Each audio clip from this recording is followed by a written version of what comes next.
Hello, internet stranger.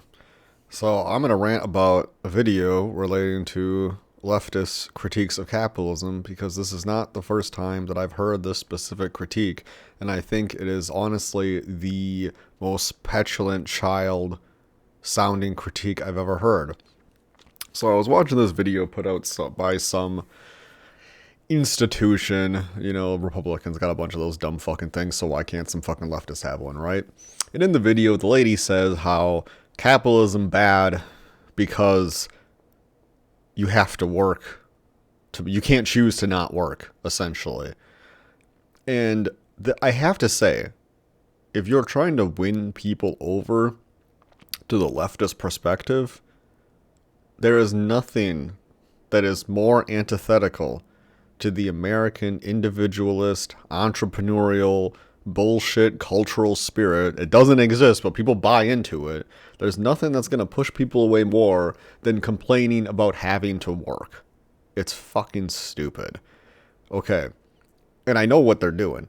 If we're going to psychoanalyze this critique, it always comes from fucking white people. I've never heard a non-white person say this argument. And the reason is because they want to complain for the clout. They want to make their problems in capitalism on par with slavery. They're forced to work so that, they deserve fucking free handouts or whatever. And the thing is that the argument isn't even fucking true. Now, it depends on what state you're in, and it depends on what country you're in. But generally, in America, you're not going to be let to die if you don't work. Now, if you quit your job and you do nothing, you will die.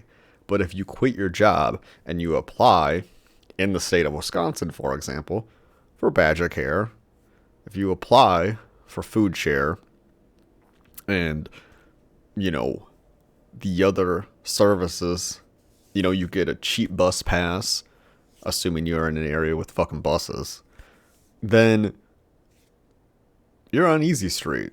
Now, obviously, these programs are not meant to keep you on them forever. Badger Care, you can just re-up and it's pretty easy to stay on it. And in fact, they try to tell me that I had coverage under Badger Care and I haven't been on it for 2 years. That was just a little while ago. An instance of the system having some problems. But that's by design, But even with that, you're not going to starve. If you just have to not make a lot of money to get on food share. And now food share has a force you back to work kind of thing in Wisconsin anyway, due to Scott Walker. But that program was actually surprisingly helpful. But there is a downside to the program in that if you fail the workforce training reintegration thing, they kick you off the program. That's not good. People who are starving need food, dog. It doesn't fucking matter. That's just the end of the story. They should just get food. The program should just be an added bonus for people. But it's meant to get people off the program. So when leftists say oh man, I have to work. Oh my gosh, jolly jillikers. And what I hear is I don't want to do anything other than sit on my fat fucking ass and jack off to anime, or I don't want to have to do anything because there are people who are born in better positions in life than me, and I wish I was born in one of those better positions, but I wasn't, so now I have to complain that the system doesn't allow for lazy fucks like me to sit around and do nothing. There's just no good way to interpret that argument against capitalism, that I have to work. Because here's the bottom line. In socialism, you would have to work as well. Socialism would not function if people did not work. Now, this is the part where it gets into a huge gray area, because generally I would assume socialists would say that the coercive aspects of capitalism will be gone and people will want to work. And it's like, the fact of the matter is, nobody wants to fucking do anything that they don't have to. People will be as lazy as they are afforded to be in any system, regardless of how the system is structured. This is fucking fact, okay?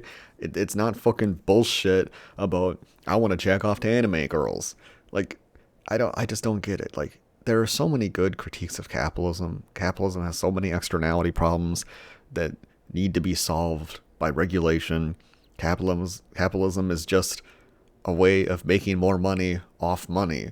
But if you don't regulate how the new money is being made, it may damage people who are poorer so that they can never rise up in the system. That is a problem in capitalism. And that's fine to call that out. But to complain about it as if we are going to just create like a pay pig scenario, like the government is gonna be a pay pig and we're all just gonna be Dark Side Phil in the future, and we're all just gonna be sitting on our asses begging the government for money. I just don't fucking get it. Like, what do you expect? Because like, you're gonna have to work in socialism too. And I understand that it would be less coercive because you would want to contribute to your community, and the things that you would be making will be relevant, blah, blah, relevant, air quotes, but people are still going to be fucking working. People are still going to be miserable because the end of the day is there is a labor input that needs to happen in order for a fucking, like, production output to occur, regardless of what the field is. And, like, when it comes to the service industry, when it comes to, like, the healthcare and the care industry, that's not like something that automation solves. Like, people need to do these things because regardless of the economic system that exists, there are still going to be domestic violence issues. There's still going to be alcoholism. There's still going to be drug use problems. These problems are always going to exist unless you absolutely eliminate alcohol and eliminate drug use. These problems will always exist. So the fact that, like, leftists talk about socialism as this literal panacea or panacea, what's that word? The stupid Greek, I think it's Greek. Oh fuck, maybe I'm being racist now. That word about cure and all. I don't know. It just pisses me off. Just like, you gotta work under capitalism, otherwise you die. First off, that's not true. Second off, you have to work under socialism too. Like, what the fuck? What kind of argument is that? And yeah, I think my initial assessment of the psychological motivations there is correct. I think that white people just want the complaint clout so they can put themselves in the same difficult position as slaves and then, like, complain more. That's what I think stupid identity politics, if you've been to that subreddit, that the whole sub is about that. It's just white people mad that they're not black, so they have nothing to complain about when it comes to their life in America, other than just being, like, kind of cast aside for the last, like, 40 or 50 years from the federal government. They kind of stopped giving a shit about white people. Whereas, like, previously, in American history, the federal government loves white people.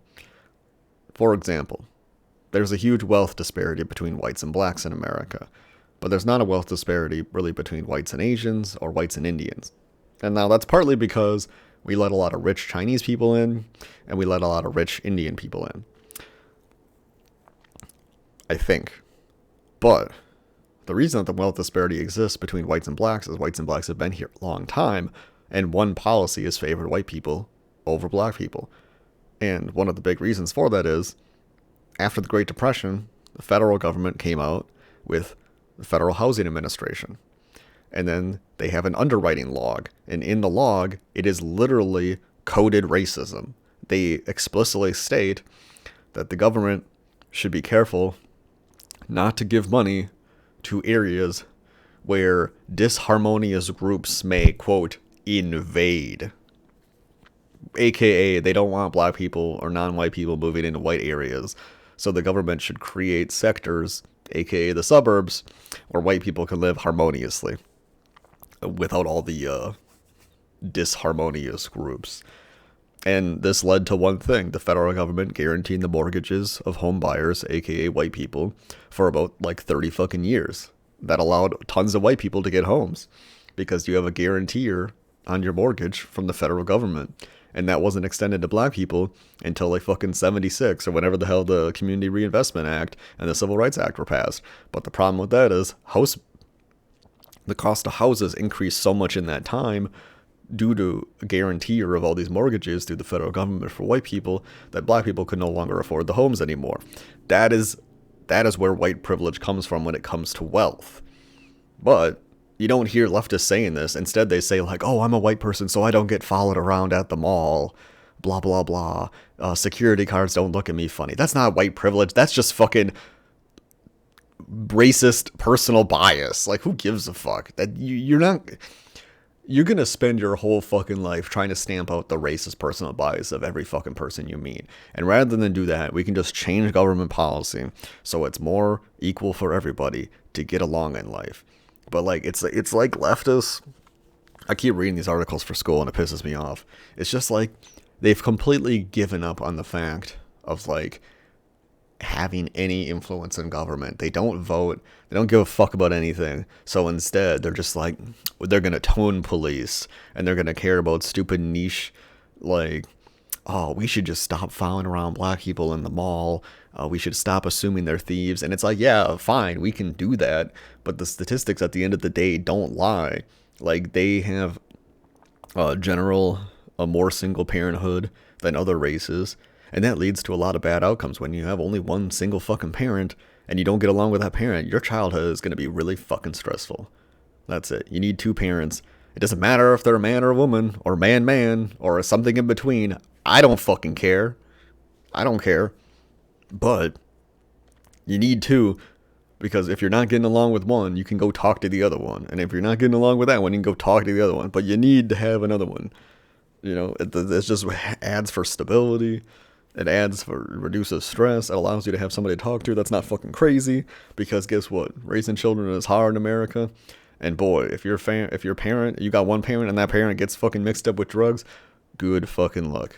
Your life is getting fucked up. I don't know. It's just like, I see real problems with capitalism when it comes to like how the federal government does grant funding to solve social problems and then gives that money out to nonprofits in a lowest qualified bidder sense, thus rendering the services for those populations to be inadequate and ineffective, repeating the cycle of, you know, destabilization, drug abuse, and things like that. I see those problems with capitalism because capitalism does not care about people. It cares about making money. And I see those problems, and I don't see leftists critiquing them because I don't think most leftists have any fucking work experience. I don't think most of them have ever worked a fucking day in their life. And if they have, I don't know where they're talking from then is. Because I worked minimum wage jobs. I worked fucking shitty jobs. I worked jobs with supervisors that were racist as fuck, you know? Like, I just don't see it. I just see a bunch of fucking stupid, whiny losers complaining about having to work. And it's like, I don't know. I haven't worked a full-time job in a long time because I hate fucking working. But I'm not going to sit here and act like there's a fucking alternate reality where I don't have to work. Because that's not true. It's about having meaningful work. And you can say there's no meaningful work under capitalism. But there are going to be a lot of people doing, quote, meaningless work under socialism just as well. I mean, you're still going to need fucking janitors. Like, I worked as a janitor. The only reason that job is demeaning is because of the social standing of how they get paid. I worked at a bank as a janitor. People there would scoff at me. Like, they would treat me like I was a ghost. Which was pretty funny, considering they weren't making more money than other places that I had cleaned at. I cleaned law firms and shit. And those people talk to you. You know, some people just have their own head up their ass when they're in finances. So yeah, this is my video. Hopefully, some leftist cucks stop being fucking losers and like actually grow a pair of experience and like have real criticism of capitalism. I mean, I could sit here and tell you all day about the horror stories of how the system has failed, you know, date rape victims of domestic violence and drug abuse on behalf of their partner, how the VA has failed people, and it would be fucking traumatic, but why would we do that? Like, who cares? Whatever. Nobody gives a fuck. Nobody cares. Fuck 'em.